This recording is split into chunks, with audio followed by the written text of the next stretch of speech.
Salut à tous, c'est Mickaël, j'espère que vous allez bien. Aujourd'hui on se retrouve pour une nouvelle crypto balade et je vais vous expliquer en fait pourquoi on ne fait jamais des top 20 crypto. Je sais que vous êtes plusieurs à m'avoir posé la question et en fait avec Thibaut on en a souvent parlé de cette histoire là et pourquoi on n'en fait pas, c'est une très bonne question. Alors moi ma raison personnelle en fait à ça, c'est qu'en fait ça ne vous aide pas dans le secteur crypto. Je vais essayer de m'expliquer et de vous donner le plus de raisons possibles et le plus de justifications possible dans cet élément là. C'est qu'en fait la plupart des personnes quand on fait des top 20 crypto par exemple 2023, parce que là c'est l'année à venir, les personnes ne vont pas réfléchir et du coup elles vont directement aller se jeter sur ces cryptos sans faire la moindre analyse. Et quand je dis sans faire la moindre analyse, c'est qu'elles vont faire zéro analyse. Elles vont juste dire ce youtubeur il a dit ça, il a de l'influence, il sait ce qu'il fait, lui il a acheté ça, alors qu'en fait peut-être que j'ai strictement pas du tout acheté ça, c'est peut-être juste des projets qui me plaisent. Et bah globalement vous allez tous vous jeter dessus. Donc c'est pas de notre intérêt et c'est pas ce qu'on essaie de vous véhiculer avec Thibaut. Quand on vous présente des projets, et je pense qu'on en présente déjà assez régulièrement et c'est aussi pour ça qu'on fait pas les top 20, c'est quand on trouve quelque chose qui techniquement est intéressant, bah, on vous le met en avant. Et après on vous donne notre avis dessus, on vous laisse vous faire votre propre avis dessus et on vous invite toujours à faire des recherches. Parce que si vous ne faites pas de recherche, potentiellement, lorsqu'il va y avoir un mouvement de marché ou qu'il va se passer quoi que ce soit, et vous êtes les premiers à nous sauter dessus à la gorge en vous disant mais vous aviez dit que c'était super bien, vous aviez dit qu'il fallait mettre de l'argent dessus. Non, chacun est responsable en fait de ce qu'il fait, il est responsable des risques qu'il prend et on n'a pas tous le même profil d'investisseur. Si on parle par exemple de ce qui s'est passé un peu avec FTX où il y avait beaucoup de plateformes qui l'ont mis en avant parce qu'effectivement les informations qui étaient, elles étaient plutôt bonnes hein, et on peut pas leur en vouloir. Aujourd'hui ils sont en train de s'excuser auprès de leur communauté parce qu'il y en a plein qui ont fait all-in dans le FTT par exemple si on prend que le FTX token. Et nous en fait c'est hors de question que vous preniez des risques que vous n'êtes pas à prendre parce que globalement on a tous un profil investisseur qui est extrêmement différent. C'est-à-dire que moi je vais avoir un profil investisseur qui est différent de celui de Thibaut.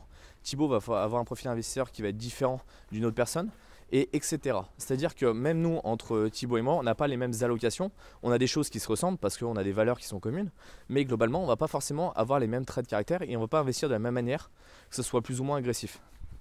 Il y a des choses qui rentrent en compte en fonction de votre âge, en fonction de votre situation personnelle, en fonction de vos finances, en fonction de vos connaissances. Vous n'allez pas mettre autant d'argent dans les cryptos et en fonction des différents projets. Donc il faut bien que vous soyez à même en fait de gérer votre propre niveau de risque. Et ça, la meilleure manière en fait de le connaître, c'est déjà d'aller faire, on va dire, des tests de personnalité et autres sur internet pour comprendre un petit peu comment vous gérez vos émotions et comment vous allez réagir si jamais il y a un gros mouvement de marché. Et c'est aussi pour ça que c'est extrêmement important de se dire vous allez avoir uniquement quelques cryptos mais dans lesquels vous êtes vraiment sûr. N'en prenez pas forcément plus de 5 parce que vous aurez du mal à les suivre, vous aurez du mal à les gérer, mais sur lesquels vous allez vraiment vous focaliser et sur lesquels vous allez pouvoir rentrer en profondeur et vous allez pouvoir vraiment les connaître et les comprendre. Et il faut que vous soyez à l'aise, que vous puissiez dormir toutes les nuits avec, quel que soit l'état du marché. Là en ce moment on a un marché effectivement qui est plutôt bas globalement si on prend par rapport à l'ensemble de l'année. Et je sais qu'il y en a beaucoup qui ont du mal en fait à vivre avec ça parce qu'ils ont trop investi, parce qu'ils ont écouté des personnes, ils ont acheté des actifs dans lesquels ils ne croient pas du tout, mais pas le moindre du monde. Et donc effectivement ça peut leur poser beaucoup de problèmes. Donc c'est aussi pour ça qu'on fait en fait pas des top 20 parce que du coup ça ne serait pas vous aider en fait que de faire ça. Après, j'étais en train de vérifier quelques notes parce qu'effectivement quand je marche, il y a beaucoup de choses qui passent et qui évoluent. Mais globalement, en fait, ce qu'on vous recommande, en fait, c'est de vous faire accompagner. Pourquoi? C'est hyper important en fait de se faire accompagner dans le secteur crypto. Parce qu'il faut utiliser le temps des gens et c'est le levier le plus important. C'est pas quelque chose de malhonnête en fait, c'est qu'on a tous des compétences, on a tous du temps et quand nous on va aller par exemple faire des analyses, on va les faire beaucoup plus rapidement que vous parce qu'on saura où chercher les informations, on saura également aussi où trouver les éléments qui ne fonctionnent pas, où trouver les éléments qui sont des red flags parce qu'il y a des choses des fois qu'on va voir et automatiquement on va dire bah non mais là c'est pas bon et c'est pas intéressant. Et donc il faut absolument que vous puissiez avoir des gens qui ont déjà une certaine expertise en fait dans le domaine. Pour ça, si ça vous intéresse, je vous mets directement un lien sous la vidéo que vous pouvez retrouver dans lequel justement on propose des accompagnements. Donc si ça vous intéresse, vous irez en parler directement avec Xavier ou encore Fabien qui sont des personnes qui travaillent avec nous, qui ont le temps de pouvoir échanger avec vous pour pouvoir voir si c'est des choses qui peuvent vous intéresser et comment on est capable de vous accompagner si c'est le cas ou pas. Parce que bien sûr, les personnes qui vont vouloir faire du trading, globalement on ne peut pas vous accompagner, c'est pas notre vision des choses. Donc c'est aussi pour ça par exemple qu'on ne vous fait pas de top 20 crypto. Parce que dans les top 20 crypto, souvent il y en a qui disent oui mais ça c'est bien uniquement pour les 3 prochains mois. Et en fait dans 3 mois ils vont dire finalement non mais c'est l'autre actif qui est mieux. Et donc ils vont changer leur fusil d'épaule comme ça en permanence. Un peu comme les personnes qui font de l'analyse technique où ils vous disent là dans 2 semaines ça va monter, dans 2 semaines ça va descendre. Et comme ça au moins ils font 2 vidéos, ils sont sûrs que si jamais ça monte ils sont gagnants, si ça descend ils sont gagnants aussi. On ne s'amuse pas à faire ce genre de choses. On a vraiment une vue nous qui est macroéconomique, beaucoup plus long terme. Donc on préfère avoir moins d'actifs, mais qu'on croit vraiment dans ces actifs-là. Et après, comme je vous le disais, nous les cryptos, on vous en parle assez régulièrement, on vous présente des projets assez régulièrement.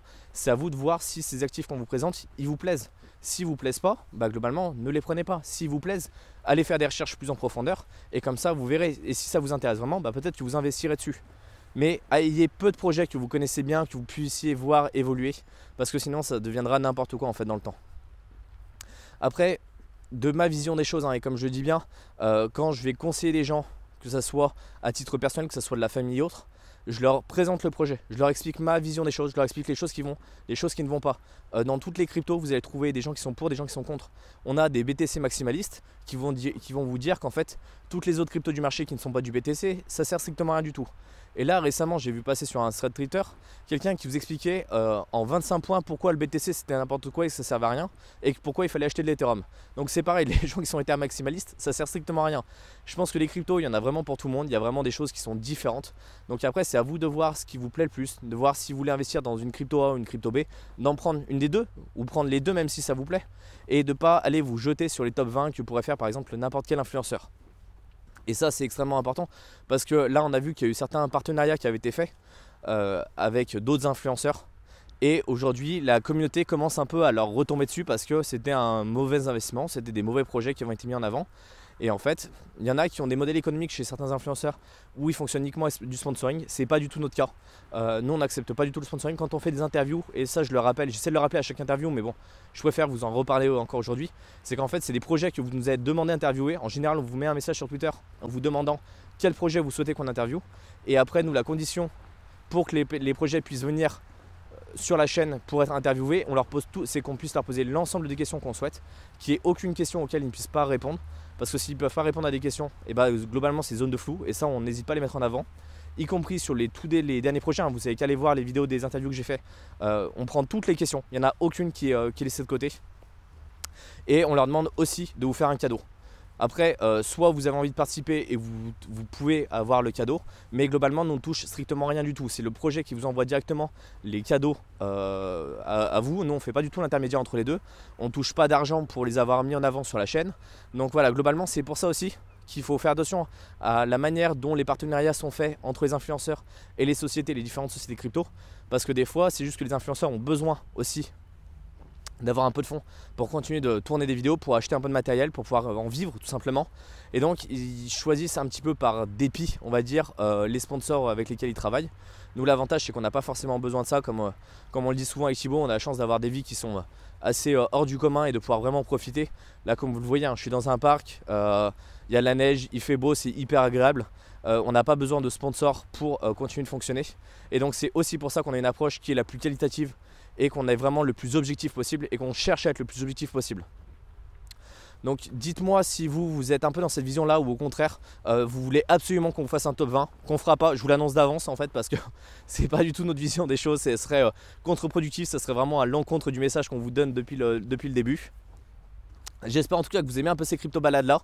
Dites-moi si vous voulez qu'on continue ce format ou si vous voulez qu'on fasse un autre format. Moi globalement j'aime bien, c'est assez pratique. Je pense que ça nous rapproche aussi de pouvoir échanger un petit peu sous cette format là, de pouvoir communiquer sur certaines thématiques crypto.